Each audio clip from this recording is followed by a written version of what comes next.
आज के समय में ना तो शास्त्र को मानते, ना धर्म को मानते, ना परंपराओं को मानते, ना गुरुओं को मानते, बस एक धर्म की पाखंड रूप दुकान खड़ी करके लोग इस प्रकार से अपनी मति से पैदा किया हुआ धर्म चलाने लगते हैं, जो इन्हें हम स्वयंभू कहते हैं। हमारे धर्म पर ये जो त्रुटियां और ये जो अपभ्रंश और ये काले धब्बे लगाए जा रहे हैं, इसके लिए सख्त से सख्त कानून बनाए। एक वेशभूषा देखिए, जैसे हमने तिलक लगा रखा है, मालाएं पहन रखी हैं, ये खाली दिखावा या प्रदर्शन की चीज नहीं है। इसके पीछे कारण है, एक संस्कृति है जो कहीं ना कहीं हमारे लिए लाभकारी होती है। तिलक व्यर्थ में नहीं लगाया जाता, लेकिन जानकारी के अभाव में लोग इसको अंधविश्वास कह देते हैं। समाज ने ज्ञान का मार्ग ठुकरा करके कहीं ना कहीं पाखंड का जो मार्ग अपनाया, क्योंकि लोगों को बड़ी आशाएं हैं, इच्छाएं हैं कि बाबा जी चमत्कार कर दें और हमारा कार्य सिद्ध हो जाए। ये जो षड्यंत्रकारी इनका षड्यंत्र चलता है, उससे प्रभावित होकर इनसे वो संपर्क स्थापित करता, इनकी चरणों की धूल या इनके द्वारा जो ये कहते हैं कि अभिमंत्रित जल, उसमें अपनी समस्या का समाधान देखता, अपने रोग का निवारण देखता। कि उसको नज़र आ रहा होता है कि हॉस्पिटल में तो मेरी मृत्यु निश्चित है, कि मेरा टेस्ट आज ज़रूरी है, वो 3 महीने के बाद मुझे डेट मिलती है, लेकिन यहाँ पर उसको एक तत्काल चमत्कार की आशा हो जाती है। तो सेवादारों के अंदर संस्कार ही नहीं, तो फिर वो ऐसा व्यवहार करेंगे। इसलिए ये उन्हीं का, ये भोले बाबा, जिनको भोले बाबा कह रहे हैं, भोले नहीं तो भाले बाबा है, मेरे को तो लगता है। क्या ठीक है, ये उन्हीं के संस्कारों का परिणाम है कि उनके सेवादार ऐसे। नमस्कार, मैं हूं आपके साथ वर्षा राय। मंगल के दिन हाथरस में जो अमंगल हुआ वो बेहद ही दुर्भाग्यपूर्ण और रूह कपा देता है। 121 भक्तों के मौतों का जिम्मेदार आखिर कौन है, इस पर ही विस्तार से बात करने के लिए हमारे एबीपी लाइव के स्टूडियो में, और इन्हीं से जानेंगे विस्तार से कि आखिर भक्तों के मौतों का जिम्मेदार कौन है वो बाबा, और क्या इसमें प्रशासन की लापरवाही है या फिर सेवादार। आप तीनों का बहुत बहुत स्वागत है एबीपी लाइव पर।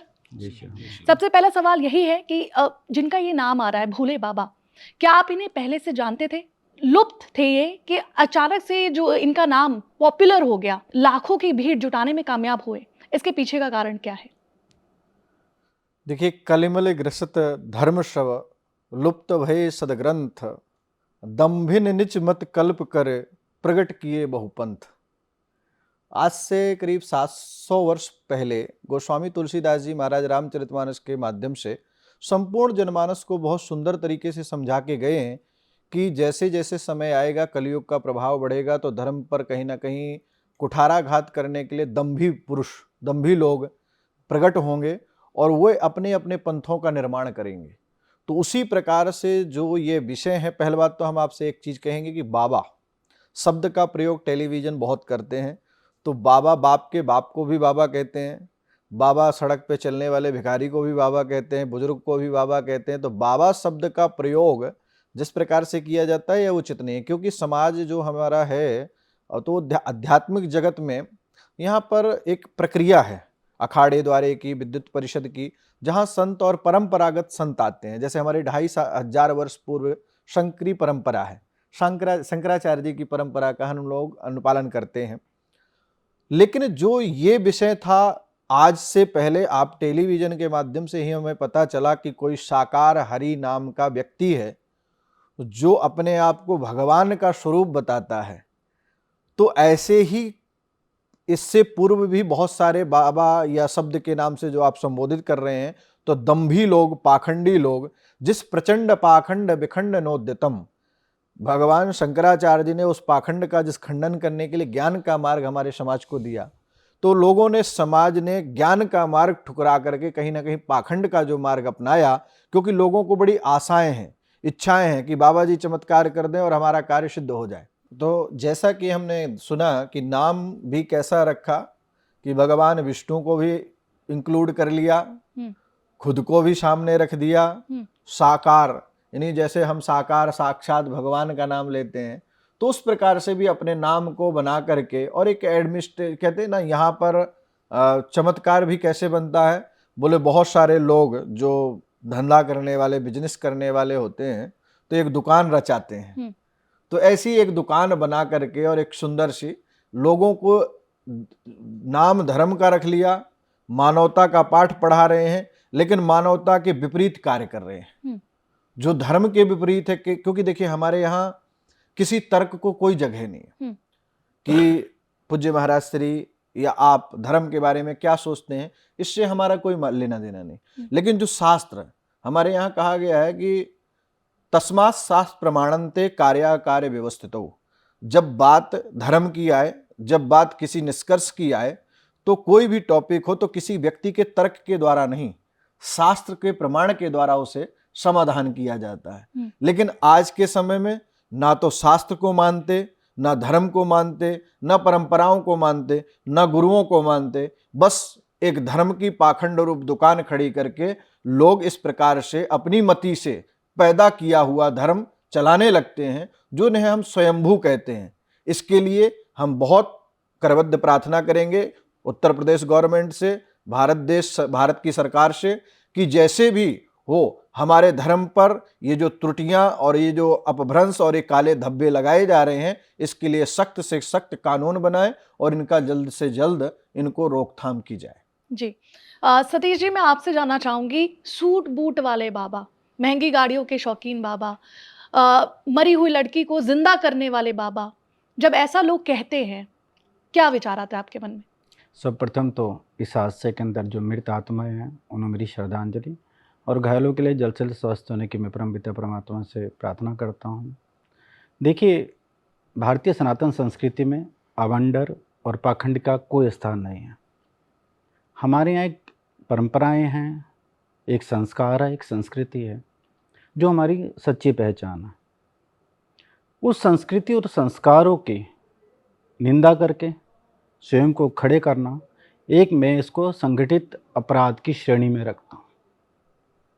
ये लोग धर्म के नाम पे अपनी दुकानें चलाते हैं, भोले आम जनमानस की भावनाओं से खिलवाड़ करते हैं, शायद उनकी मजबूरी और आवश्यकताओं का लाभ उठाते हैं अपनी दुकान चलाने के लिए, और इनको बढ़ावा उन राजनीतिक महत्वाकांक्षी लोगों से भी मिलता है जो उनके साथ खड़े नजर आते हैं, और ये बहुत दुर्भाग्यपूर्ण है और मैं इसकी घोर निंदा करता हूँ। और सरकार से या जो हमारे संत समाज हैं, जिनके ऊपर समाज को एक दिशा देने का मतलब कि उनका कर्तव्य बनता है, वो कहीं ना कहीं ऐसे लोगों के खिलाफ खड़े हों, इन चीज़ों की निंदा करें और आम जनमानस तक भारतीय सनातन संस्कृति और वैदिक संस्कृति का प्रचार करें। क्योंकि जब तक आप सत्य को नहीं पहचान पाएंगे, प्रकाश को नहीं जान पाएंगे, तब तक असत्य और अंधकार से आप दूर नहीं हो पाएंगे। इन लोगों ने इन्हीं चीज़ों का लाभ उठा के दिशा मतलब कि भ्रमित कर दी समाज की, और एक पतन का कारण बन रहा है संस्कृति तौर पे, मानसिक तौर पे। हम कमज़ोर होते जा रहे हैं और इसी कमजोरियत का लाभ ये लोग उठाते हैं। एक वेशभूषा देखिए, जैसे हमने तिलक लगा रखा है, मालाएं पहन रखी हैं, ये खाली दिखावा या प्रदर्शन की चीज़ नहीं है। इसके पीछे कारण है, एक संस्कृति है जो कहीं ना कहीं हमारे लिए लाभकारी होती है। तिलक व्यर्थ में नहीं लगाया जाता, लेकिन जानकारी के अभाव में लोग इसको अंधविश्वास कह देते या आडंबर कह देते। ये आडंबर नहीं, आडंबर वो है कि जो पैंट शर्ट पहन के, जूते पहन के, हमारे यहाँ व्यासपीठ की पूजा होती है, व्यास गद्दी की पूजा होती है। व्यास गद्दी के ऊपर अगर बहुत बालक भी बैठा है तो एक बड़े से बड़ा पद वाला महामंडलेश्वरी उस व्यास गद्दी को प्रणाम ही करेगा। हमारे यहाँ ये परंपराएं हैं। लेकिन एक ऐसी गद्दी पे बैठ के कुछ ऐसी बातें करके, आम जनमानस की भावनाओं से खिलवाड़ करके, अपने आप को स्वयंभू बनाकर समाज का और संस्कृति का दोनों का हास करते हैं। मेरी एक इच्छा है सभी से, प्रशासन से लेकर और हमारे तक की, कैसे व्यक्तियों के खिलाफ कड़ी से कड़ी कार्रवाई करें जिससे आने वाले समय में कोई भी ऐसा कार्य व्यक्ति दोबारा ना कर पाए। और दूसरी बात है कि भारतीय सनातन संस्कृति की जो वास्तविक पहचान है, जो हमारी वैदिक संस्कृति पहचान है, वो आम जनमानस तक जरूर पहुँचे। तीसरा एक मुख्य कारण है जो सामाजिक तौर पर मैं देखता हूँ, कैसे व्यक्तियों की तरफ व्यक्ति आकर्षित क्यों होता है। कहीं ना कहीं उसकी जो समस्याएं हैं, चाहे वो दैहिक हो, तापिक हो, आर्थिक हो, कोई भी, उसका वो समाधान तत्काल चाहता है। आज जो स्वास्थ्य की जो श्रेणी है हमारे यहाँ पर, वो बहुत मतलब कि चिंताजनक है किसी को अगर गंभीर बीमारी हो जाती है तो व्यक्ति हॉस्पिटल जाता है, अस्पताल जाता है, वो कई चक्कर लगाता रह जाता है, उसको समाधान नहीं मिलता। उस समाधान की आशा में ये जो षड्यंत्रकारी इनका षड्यंत्र चलता है, उससे प्रभावित होकर इनसे वो संपर्क स्थापित करता, इनकी चरणों की धूल या इनके द्वारा जो ये कहते हैं कि अभिमंत्रित जल, उसमें अपनी समस्या का समाधान देखता, अपने रोग का निवारण देखता। कि उसको नज़र आ रहा होता है कि हॉस्पिटल में तो मेरी मृत्यु निश्चित है, कि मेरा टेस्ट आज ज़रूरी है, वो 3 महीने के बाद मुझे डेट मिलती है, लेकिन यहाँ पर उसको एक तत्काल चमत्कार की आशा हो जाती है। एक बहुत बड़ी दुविधा है। सरकार को इस पे थोड़ा ध्यान देने की आवश्यकता है कि ये स्वास्थ्य सेवाएं आम जनमानस तक जरूर पहुँचे और उनकी समस्याओं का समाधान हो। और ये भी कह रहे हैं कि भोले बाबा की एक प्राइवेट आर्मी रहती है जिनको सेवेदार कहते हैं, और इस हादसे में कहीं ना कहीं मुख्य कारण उन्हें भी बताया जा रहा है, क्योंकि जब सत्संग खत्म हुआ था तो यही सेवेदार थे जो जितने भी भक्त आए हुए हैं उन पे वाटर कैनन छोड़ना, उनके साथ गुंडागर्दी करना, लाठी चार्ज करना, इस तरह की आर्मी की क्यों ज़रूरत पड़ती है? देखिए, मैं आपसे कह रहा हूँ कि पहले बात है कि हमारे यहाँ कहावत है कि जल पियो छान कर, गुरु करो जान कर। दूसरी बात मैं कहता हूँ कि लक्ष्य, उद्देश्य, जैसा गुरु होगा उसके अनुयायी भी वैसे ही होंगे, उनकी मनोभावना, उनके संस्कार, उनकी मानसिकता उसी प्रकार से होगी। जो व्यक्तित्व स्वयं को एक आदर्श कहता है, जब वो संस्कारहीन स्वयं ही है, उसका उद्देश्य केवल आर्थिक रूप से अपने आप को सक्षम बनाना है, तो उसके अनुयायी और जो ऐसी आर्मी संगठित करते हैं, आप उनसे संस्कारों की आशा कैसे कर सकते हैं? इससे भी बड़े कार्यक्रम होते हैं, लेकिन जो अनुयायी होते हैं वो संस्कारी होते हैं, एक परंपरा से जुड़े होते हैं, उनको अपना लक्ष्य मालूम होता है कि ये जो भक्त आए हुए हैं ये हमारे लिए ईश्वर स्वरूप हैं। वो सेवा भावना से उनके साथ जुड़े होते हैं। लेकिन यहाँ पर क्या था, यहाँ पर नाम क्या जा रहा, ब्रिगेड, आर्मी। कोई युद्ध लड़ रहे हो कि आप धर्म का प्रचार कर रहे हो? आर्मी और ब्रिगेड की आवश्यकता कहाँ होती है? जहाँ पर एक युद्ध लड़ना हो। लेकिन यहाँ युद्ध नहीं था, यहाँ तो एक संस्कारों की बात होनी थी। ऐसे धार्मिक सम्मेलन क्यों किए जाते हैं? क्योंकि वहाँ पर धार्मिक बात हो, वहाँ संस्कारिक बात हो, एक उद्देश्य की बात हो, एक लक्ष्य की बात हो, संस्कृति की बात हो। लेकिन वहाँ तो केवल चमत्कार की बात होती है। भोले जनमानस की भावनाओं से खिलवाड़ करके उनके जीवन को तहस नहस किया जाता है। उसी घटना का, भले कि इन्हीं चीज़ों का परिणाम ये घटना है सामने बैठे हुए। तो सेवादारों के अंदर संस्कार ही नहीं तो फिर वो ऐसा व्यवहार करेंगे। इसलिए ये उन्हीं का, ये भोले बाबा, जिनको भोले बाबा कह रहे हैं, भोले नहीं तो भाले बाबा है, मेरे को तो लगता है। क्या ठीक है, ये उन्हीं के संस्कारों का परिणाम है कि उनके सेवादार ऐसे हैं। जो आम जनता है वो कैसे डिफ्रेंशिएट कर सकती है कि किन के पद चिन्हों पर चलना है, किन्हें सुनना है? मैंने आपसे एक बात कही ना कि वो जनता की अपेक्षा उन लोगों का कर्तव्य बनता है कि जो उनको दिशा प्रदान करें। जितना कर्तव्य छात्र का, उससे कहीं अधिक शिक्षक का कर्तव्य बनता है कि नहीं बनता? छात्र तो अबोध है, उसने तो विद्यालय में एडमिशन ले लिया, लेकिन एक शिक्षक का कर्तव्य बनता है कि उसको सही दिशा प्रदान करें।